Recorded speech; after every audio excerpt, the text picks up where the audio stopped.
পরিকল্পিতভাবে চাঁদাবাজির এই সূক্ষ্ম সূক্ষ্ম ঘটনাগুলো তুলে নিয়ে এসে শেয়ার বাজার লুটের বড় বড় ঘটনাগুলোকে কেউ কেউ পরিকল্পিতভাবে এগুলো আড়াল করতে চায়। আজকে যারা 1 মিনিট 1.5 মিনিটের ঝটিকা মিছিল করেন, প্রশাসনের গোয়েন্দা সংস্থা কোথায় থাকেন যে তারা তাদেরকে গ্রেফতার করতে পারেন না, অথচ তারা নিষিদ্ধ সংগঠন হিসেবে পরিচিত হয়ে আছে।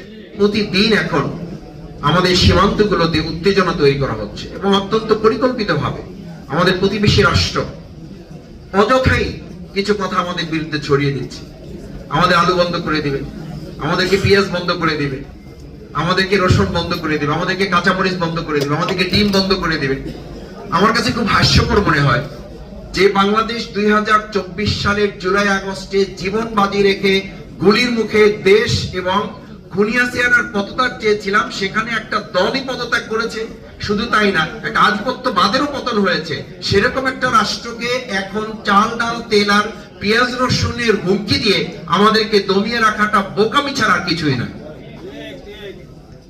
এরপরে আমি আপনাদের কাছে একটা কথা বিনয়ের সাথে বলি, দেখেন বর্তমান সময় একটা নতুন কিছু কিছু জায়গায় আমি মিডিয়ার একটা ইন্টেনশন খেয়াল করি যে কোথাও একটা ছোট চাঁদাবাজি ঘটনা ঘটেছে।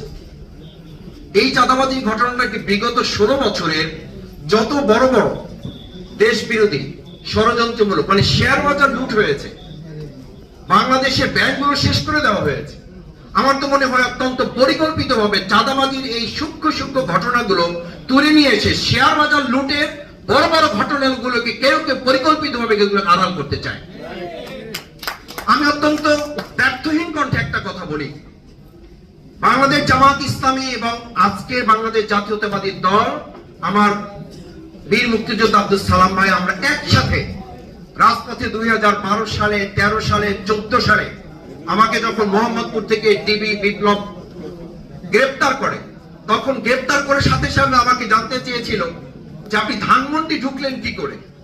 আমি জানতে চাইলাম আপনি কি বললেন, ধানমন্ডি কি বাংলাদেশের বিচ্ছিন্ন কোনো দ্বীপ, এখানে ঢোকা যাবে না কেন? বলছে এখানে একটা পিঁপড়া ঢুকলেও আমাকে বলতে হবে, একটা পিঁপড়া বের হলেও আমাকে জানাতে হবে। আমার তো এটা জানা নেই যে বাংলাদেশ থেকে ধানমন্ডিকে বিচ্ছিন্ন করে দেওয়া হয়েছে, অথবা বাংলাদেশ থেকে ধানমন্ডি স্বাধীন আছে, অন্যান্য সমস্ত এলাকা পরাধীন করা হয়েছে, অথবা অন্যান্য সব এলাকা স্বাধীন আছে, ধানমন্ডিকে পরাধীন ঘোষণা করা হয়েছে, অথবা এটা ভারত কিংবা অন্য রাষ্ট্রের অঙ্গরাজ্য হিসেবে ঘোষণা করা হয়েছে, তোমার জানা ছিল না। সেই সময়ের আন্দোলনে আমরা যারা কাজ করেছি অত্যন্ত সুপরিকল্পিতভাবে পিছন থেকে, ডানে থেকে, বামে থেকে, আমাদের পার্শ্ববর্তী রাষ্ট্রগুলো থেকে জাতীয় ঐক্য বিনষ্ট করার জন্য ক্ষুদ্র ক্ষুদ্র ইস্যুগুলো তৈরি করে কেউ কেউ বৃহত্তর ইস্যুগুলোকে আড়াল করার সুপরিকল্পিত চেষ্টা চালিয়ে যাচ্ছে। আমি খুব পরিষ্কার বলি, 16 বছরের ঘটনার ইতিহাস কি মাত্র 5 মাসে শেষ হয়ে যাওয়ার কথা? 16 বছরের ঘৃণ্য ন্যাক্কারজনক ঘটনা কি 5 মাসে ইতিমধ্যে খবর রচনা হয়ে যাওয়ার কথা? আমাদেরকে 16 বছরের ইতিহাস ভুলিয়ে দিয়ে 5 মাসের ইতিহাস আমাদেরকে ঢুকিয়ে দিতে বাধ্য করছে যারা, তাদের বিরুদ্ধে লড়াই আমাদের করতে হবে। আমাকে মাঝে মধ্যে জিজ্ঞেস করে, কেউ কেউ বলে ভাই অমুক জায়গায় এটা ঘটেছে, ভাই অমুক জায়গায় এটা ঘটেছে, কে? বহু জায়গায় এটা প্রমাণিত হয়েছে। যারা ঘটিয়েছে তারা বিগত 16-17 বছরে সেই দশকদের মধ্যে থাকা লোকেরা কেউ কেউ এখন ছদ্মবেশে আমাদের মধ্যে ঢুকে আমাদের ঐক্য এবং আমাদের ভাবমর্যাদা নষ্ট করার ষড়যন্ত্র তারা করছে।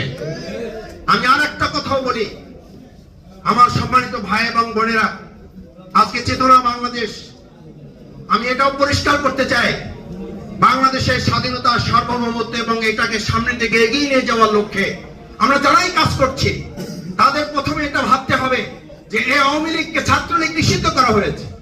আমার কেন, আমি আজকে এখানে প্রশাসনের নিশ্চয়ই লোকেরা আছেন, আমরা সেই সময় আমাদের আলেমদের হত্যা করা হয়েছে, ধর্মমূল্যের ঊর্ধ্বগতি, আমাদের ভাইদেরকে হত্যা করা হচ্ছে, গুম করা হচ্ছে। তার জন্য আমরা যখন নিয়মতান্ত্রিক ভাবে কোথাও মিছিল মিটিং করার জন্য সিদ্ধান্ত নিতাম, 2 ঘন্টা আগে গিয়ে দেখতাম আমাদের লোক উপস্থিত হওয়ার কথা 200, সেখানে প্রশাসনের লোক উপস্থিত হয়েছে 2000। আজকে যারা 1 মিনিট 1.5 মিনিটের ঝটিকা মিছিল করেন, প্রশাসনের গোয়েন্দা সংস্থা কোথায় থাকেন যে তারা তাদেরকে গ্রেফতার করতে পারেন না, অথচ তারা নিষিদ্ধ সংগঠন হিসেবে পরিচিত হয়ে আছে। আমার সবশেষ কথা হচ্ছে, সম্মানিত ভাই এবং বন্ধুগণ, প্রিয় মাতৃভূমি বাংলাদেশ, এই বাংলাদেশের অর্জিত 2024-এর জুলাই আগস্টের যে একটা ঐক্যবদ্ধ আন্দোলনের ভিত্তিতে জাতীয় ঐক্য বিনির্মাণ হয়েছিল, সেই ঐক্যকে বিনষ্ট করার জন্য, সেই ঐক্যকে ভেঙে দেওয়ার জন্য আজকে ছোট্ট ছোট্ট ইস্যুগুলোকে আমাদের সামনে বড় করে তুলে আমাদের বিগত 17 বছরের শেয়ার বাজার কেলেঙ্কারি, আমাদের ব্যাংকগুলো ডাকাতি করা, আমাদের দুর্নীতির আকণ্ঠ নিমজ্জিত একটা রাষ্ট্রের যেই সমস্ত লোকেরা আমাদের এখন বলা হয়, আমরা দেখি শেখ হাসিনা সে নিজে পদত্যাগ করেছে, আর একজন তার পরিবারে সে তার স্বামীকে পদত্যাগ করেছে, আর একজন স্ত্রী তার স্বামীকে পদত্যাগ করেছে, আর একজন বিদেশে বসে তার পদ থেকে সে পদত্যাগ করতে বাধ্য হয়েছে, আর একজন সে তার বিদেশে আরেকটা সংস্থার পদত্যাগ জন্য প্রক্রিয়াধীন আছে। এটা পুরো একটা পদত্যাগী পরিবার হিসেবে গোটা বিশ্বে এখন পরিচিতি পেয়েছে। সুতরাং সেরকম একটা পরিবারকে আজ আমাদের মাথায় রাখতে হবে। শুধু ছাত্রলীগ নয়, আওয়ামী লীগকেই চূড়ান্ত ভাবে তাদেরকে নিষিদ্ধ করে একটা চেতনার বাংলাদেশ বিনির্মাণের জন্য আমাদেরকে সিদ্ধান্ত গ্রহণ করতে হবে।